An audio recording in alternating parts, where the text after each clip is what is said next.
The Samsung S10 economy version, better known as the Samsung S10e, was a cheaper version of the Samsung S10, but it ended up being a strange competitor to the iPhone XR. This is also the smallest flagship class phone Samsung has released at least since 2019, and is regarded to be one of the best of the S10 lineup for that reason.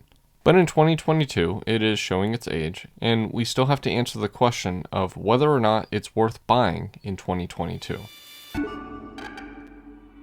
Hello everyone, this is Matt from Real World Review. Here's some social media, and here's a small phone. Let's get started. While the E in the name isn't explicitly explained, it has to mean economy.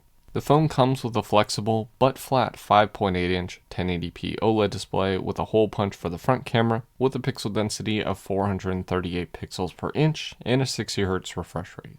With all that said, the screen looks amazing, but it still feels somewhat small by today's standards. But obviously that's not a bad thing, and actually the main reason why people still look for this phone. The refresh rate is kind of getting old and could use a 90 or 120Hz panel, but it still doesn't ruin the phone's experience because most games and videos run at 60 frames per second max. To power all of this, we get the Snapdragon 855 chip with 6GB of RAM and 128GB of UFS 2.1 storage with a slot for an SD card. Yes, similar setup to the 128GB version of the Pixel 4, just with a slightly bigger screen and expandable memory.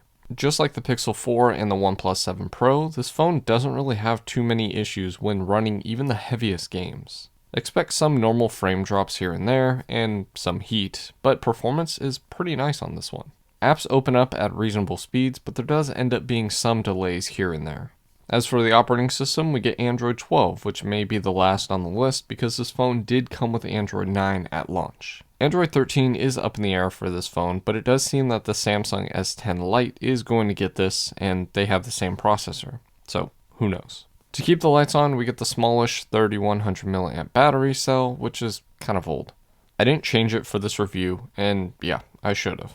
Getting a day out of this 3-year-old battery is possible, but kind of difficult if you're a heavy user. The port on the bottom is USB-C and charges at 15 watts max, which isn't the fastest, but actually works kind of fine because of that battery size. If you don't really care about charging speeds, this does feature wireless charging, and actually features reverse wireless charging so you can charge another device. With this said, you probably don't want to do that unless they're headphones or maybe a Samsung watch. Speaking of headphones, we do get a headset jack on the bottom, the last of the flagships. It's also IP68 dust and water resistant, but I wouldn't really trust that given its age.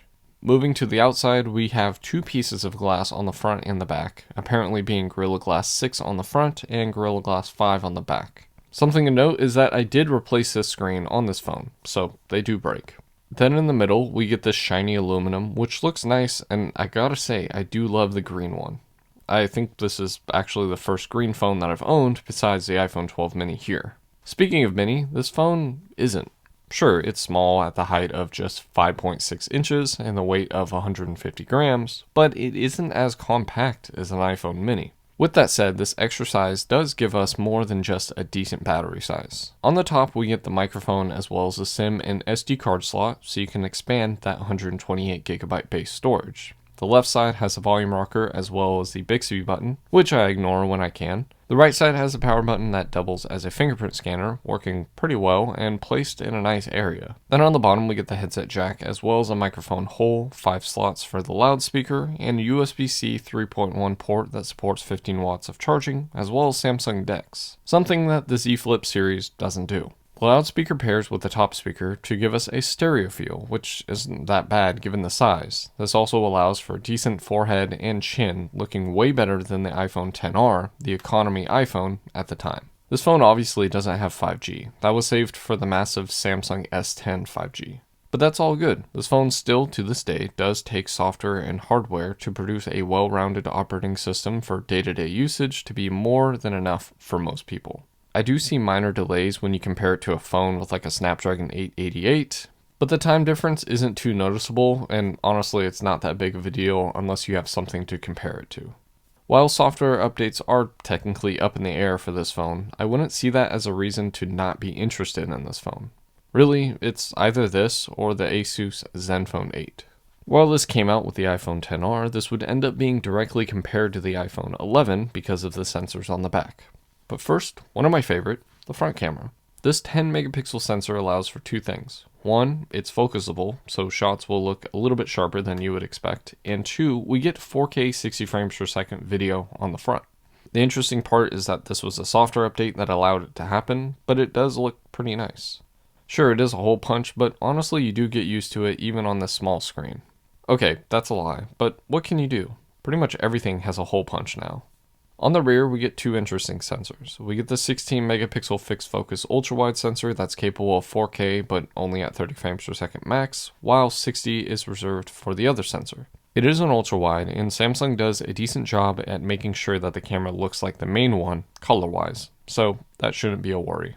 The main camera is a 12 megapixel sensor, and it is not only stabilized but also has dual aperture, allowing for you to shoot at f1.5 and f2.4.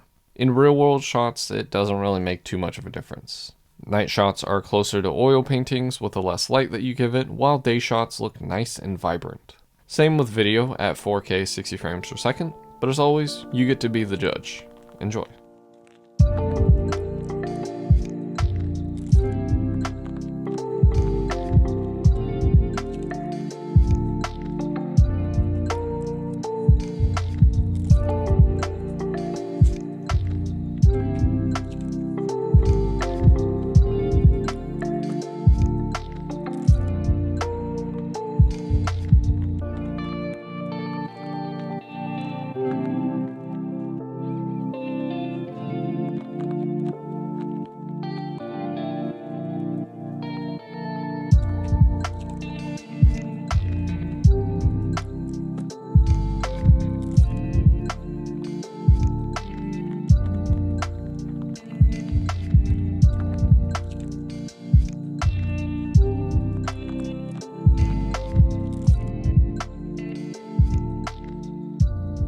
Just like the iPhone mini phones, does this experience not feel too good because it doesn't have a telephoto sensor?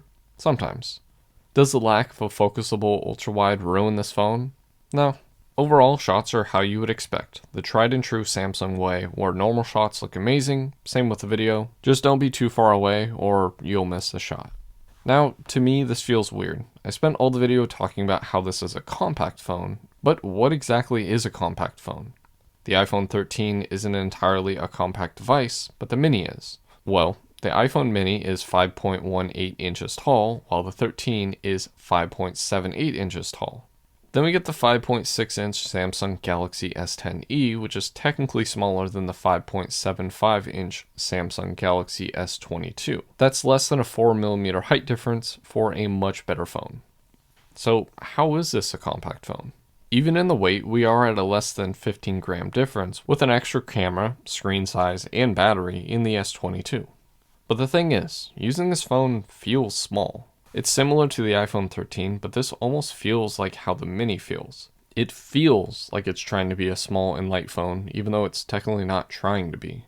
This is, after all, the economy version of a Samsung S10. But the small screen size and lightweight is the reason why people still love this phone today. And truthfully, the specs earn that flagship name, just at a good and even more compact price today. Now, obviously, this phone is still a buy. Software is still being supported, the processor isn't terrible, the cameras are just like the battery, good enough. But with the battery, it's possible to replace, and I recommend doing that. I actually don't like this phone. The compact size isn't needed for me, but I respect it. It's also weird because I love using the mini iPhones. Maybe it's because of the processor, I don't know. All I know is that this phone has a cult following for those that want a small phone, and I don't really see that going away, even with the release of the 5.83-inch Zenfone 8 last year. Actually, that means the S22 is technically a better compact phone choice. Interesting. And that's the end of my review of the Samsung Galaxy S10e, one of the best economy phones that became one of the best compact phones. But what do you think? Is this the only compact Android worth buying right now? Let me know in the comments section, and as always, thanks for watching.